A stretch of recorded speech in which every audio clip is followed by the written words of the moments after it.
Hello friends, welcome to the channel. RPSC जिसका सभी लोगों को इंतज़ार था वो घड़ी आ चुकी है।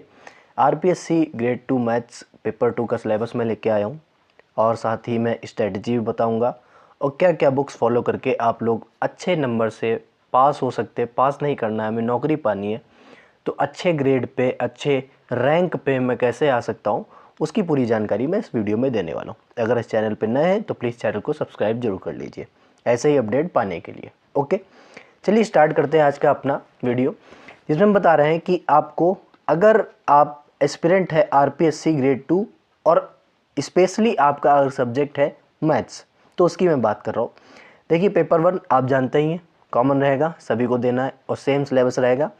तो मेन अपने सब्जेक्ट के सिलेबस की अगर हम बात करेंगे तो कितना सिलेबस आता है, पहले तो हमें ये पता होना चाहिए कि कितना सिलेबस आता है, कितने क्वेश्चन पूछे जाते हैं, कहाँ कहाँ से रिकमेंडेड टॉपिक्स हैं, कहाँ से प्योर मैथमेटिक्स आती है, कहाँ से अप्लाइड मैथमेटिक्स आती है। क्योंकि आपके जो सिलेबस में वो 10th का सिलेबस भी रहेगा, थोड़ा सा आपका +2 का सिलेबस भी रहेगा और आपका ग्रेजुएशन का सिलेबस भी इंक्लूड भी रहेगा। ठीक, तो आप लोगों को क्या करना है, ऐसे ही पूरी एक आप समझ सकते हैं ना कि एक एग्रीगेट तैयारी लेके चलनी है, जिससे आपका जो पेपर होने वाला है 7 सितंबर, आपको पता ही है डेट क्या है, 7 सितंबर टू 12 सितंबर, तो बहुत ही कम दिन है, इतना तो आप जानते हैं। क्योंकि अभी हम सिलेबस दिखाएंगे तो आपको पता चलेगा कितना ब्रॉड सिलेबस है। आप टेंशन मत लीजिए, सिलेबस अगर आप करना चाहते हैं तो आप कमेंट बॉक्स में कमेंट करके बता दीजिए, तो मैं करवाने का प्रयास आपको करूंगा। ठीक, अगर कमेंट बॉक्स में कमेंट भर जाते हैं एकदम बहुत ही बेहतरीन तरीके से, तो मैं पूरा का पूरा सिलेबस विद, पहली बात तो सिलेबस कराऊंगा, स्ट्रैटेजी समय समय से लाता रहूँगा, कौन कौन सी बुक्स देनी आपको करनी है वो बताऊंगा। और अगर बुक्स आप नहीं लेते हैं, टेंशन मत लीजिए, अगर आपने बुक्स नहीं ली तब भी कोई परेशानी नहीं है, क्योंकि मैं खुद क्वेश्चंस लेकर आऊँगा, मैं खुद क्वेश्चंस लेकर आऊँगा। टॉप 100, टॉप 10, टॉप 1000 जितने भी आप कहेंगे सारे क्वेश्चन लेके आऊँगा। पर्टिकुलर टॉपिक वाइज भी लेके आऊँगा, आप टेंशन मत लीजिए, पर्टिकुलर टॉपिक वाइज भी लेके आऊँगा। एक टॉपिक पढ़ाया, उसके क्वेश्चन कराए हैं, उसके बाद आपको एक टेस्ट भी प्रोवाइड कराया जाएगा। ओके, तो मैं आपको ये बात बता रहा हूँ। पहले बात तो आपको अगर मैथ्स का सिलेबस पढ़ना है तो बहुत ही ज़्यादा सीरियस हो जाइए, क्योंकि जो सिलेबस हमारे पास है वो बहुत ब्रॉड है। हमें 10th का पढ़ना है, 12th का पढ़ना है, ग्रेजुएशन पढ़ना है, और ऐसा ही नहीं पढ़ना है, थोड़ा सा डीप पढ़ना है, क्योंकि हमें नौकरी लेनी है, हमें सिर्फ पढ़ना नहीं है, हमें नौकरी लेनी है। ओके, तो सर चलिए स्टार्ट करते हैं अपना जो सिलेबस का टॉपिक है। सबसे पहले हम लोग अपने सिलेबस की बात करेंगे। तो सिलेबस हमारा क्या कहता है, सिलेबस हमारा ये कहता है, आइए देखते हैं। Paper 2 mathematics, Rajasthan public service commission Ajmer, syllabus examination for the post of senior teacher grade 2 secondary education department. थोड़ी सी इसकी जानकारी लेते। देखिए, पहला ही टॉपिक आपके लिए दे दिया गया है, उसका नाम है नंबर सिस्टम।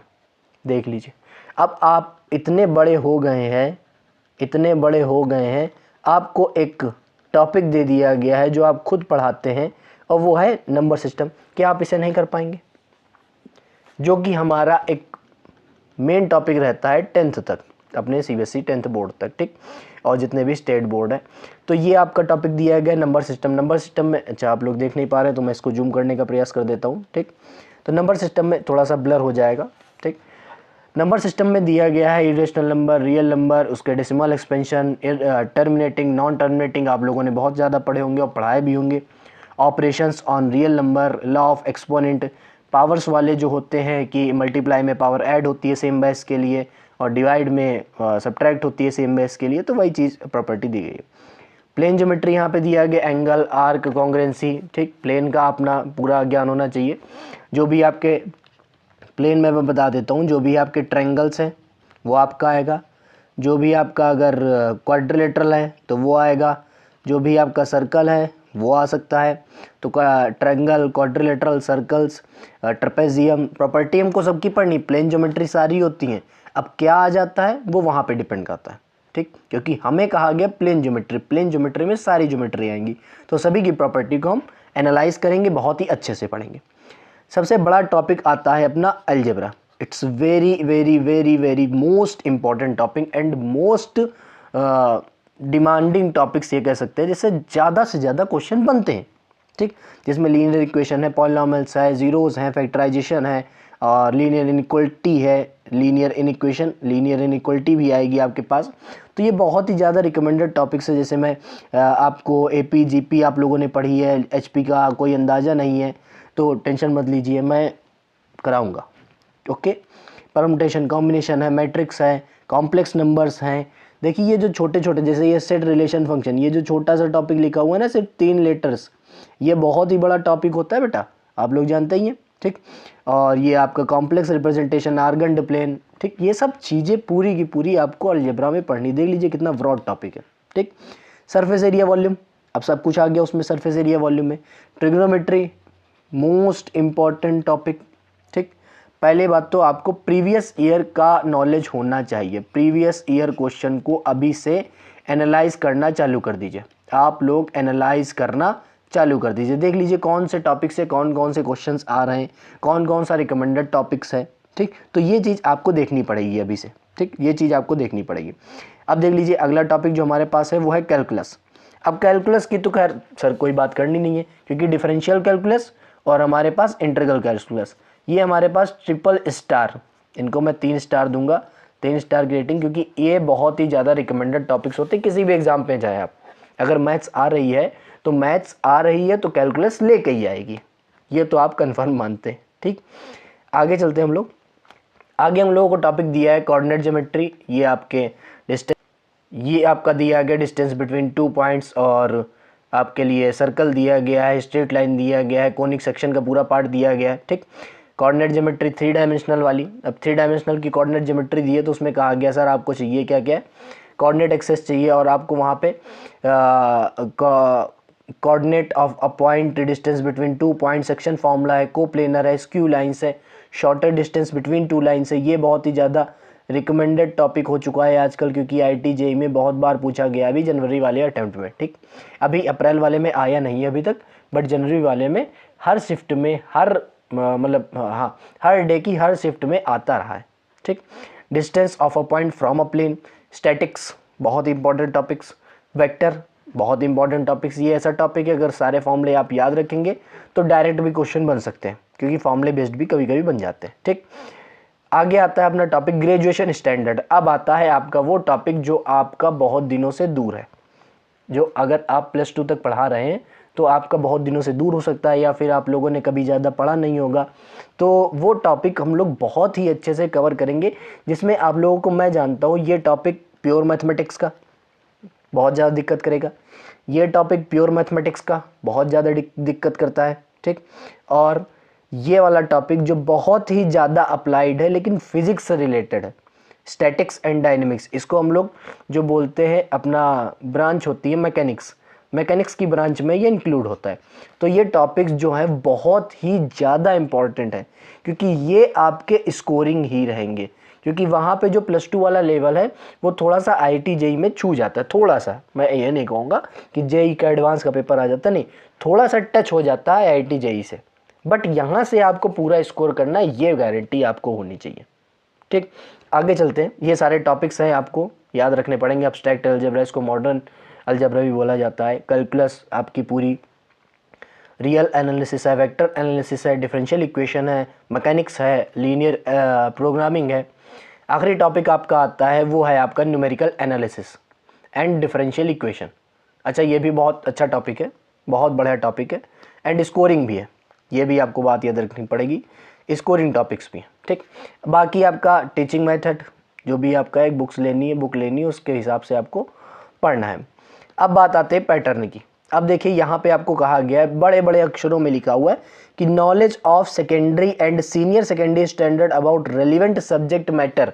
जिस सब्जेक्ट मैटर से आप सीनियर सेकेंडरी और सेकेंडरी वाले की बात कर रहे हैं सिलेबस की, उससे 180 मार्क्स का पूछा जाएगा। और जब भी आप ग्रेजुएशन वाले स्टैंडर्ड की बात करेंगे तो उससे 80 मार्क्स का पूछा जाएगा।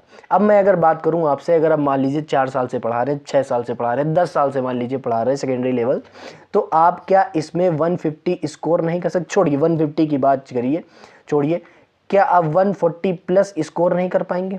क्या आप ये नहीं कर पाएंगे? बट यहाँ पे अगर आपने 60 प्लस स्कोर कर लिया, चलिए हम इस बात को एग्रीगेट करते हैं 150, क्योंकि मैं मानता हूं कि आप कर सकते हैं। ऑब्जेक्टिव टाइप क्वेश्चन, 150 रिजल्ट याद रखने आपको थोड़े बहुत, अगर आप पढ़ा रहे इतने साल से तो आपको रिजल्ट याद होंगे। 150 यहाँ पे स्कोर कर लेना है, 60 यहाँ पे स्कोर कर लेना है, तो आपका 210 प्लस आ जाएगा, आएगा। 40 मार्क्स यहाँ से आएंगे, 300 का टोटल मार्क्स है, और कट ऑफ आप लोग जानते ही हैं कितनी जाती है।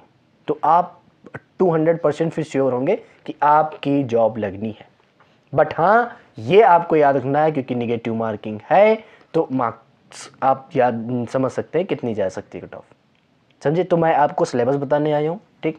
आपकी स्ट्रैटेजी क्या रहेगी, मैंने आपको बताया कि आपका जो मैंने आपको बताया जो आपके पेपर है वो आपके पेपर होने हैं 7 सितंबर से 12 सितंबर के बीच में।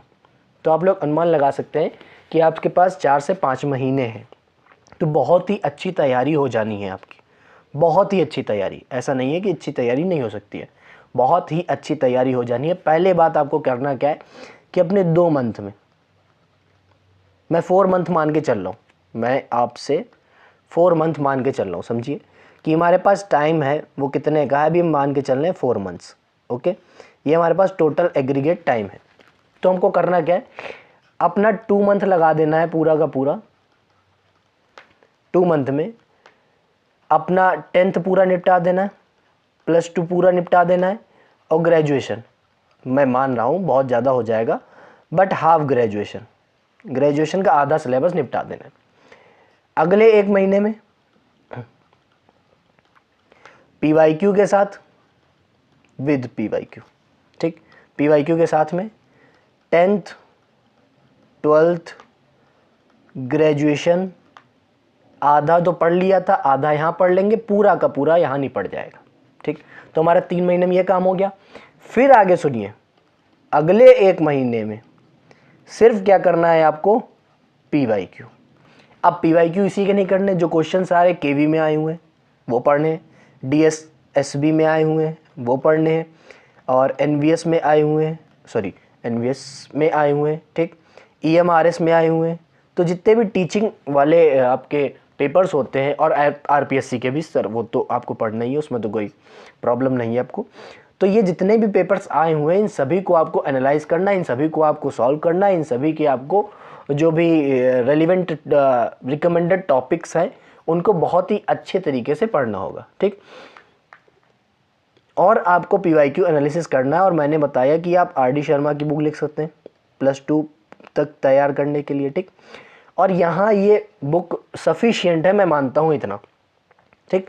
अगर आपको और भी पढ़ना है तो आप लोग सिंगेज को फॉलो कर सकते हैं। सिंगेज की IIT JEE की बुक्स आती हैं, आई थिंक 6 वॉल्यूम है, मतलब 6 डिफरेंट बुक्स हैं उसकी। तो आप सिंगेज को फॉलो कर सकते हैं, या फिर आप अरिहंत को फॉलो कर सकते हैं, दोनों में से कोई एक फॉलो कर सकते हैं। नहीं तो आपके राजस्थान में ही चलती है SR सैनी की बुक, SR सैनी की, वहाँ से क्वेश्चन डायरेक्ट आते हैं, वहाँ से क्वेश्चन डायरेक्ट ही आते हैं कि मतलब इसी बुक से उठ के ही कभी कभी आ जाते हैं। तो इस बुक को भी आप लोग फॉलो कर सकते हैं, ये भी बहुत ही बढ़िया बुक मानी जाती है अपने हिसाब से, ठीक। तो आपको ये बुक्स फॉलो कर लेनी है, और सबसे बड़ी बात है कि आपको पूजा करनी है किसकी, PYQ की, इसके अलावा कुछ नहीं होने वाला है, ठीक। तो आप लोग इस स्ट्रेटजी से अगर चलेंगे तो मेरा मानना है कि आप सितंबर तक ना कम से कम 2 टाइम्स रिवीजन कर लेंगे, ठीक। पूरा सिलेबस करना इंपॉर्टेंट सर नहीं है, सबसे ज़्यादा इंपॉर्टेंट है आपका रिवीजन।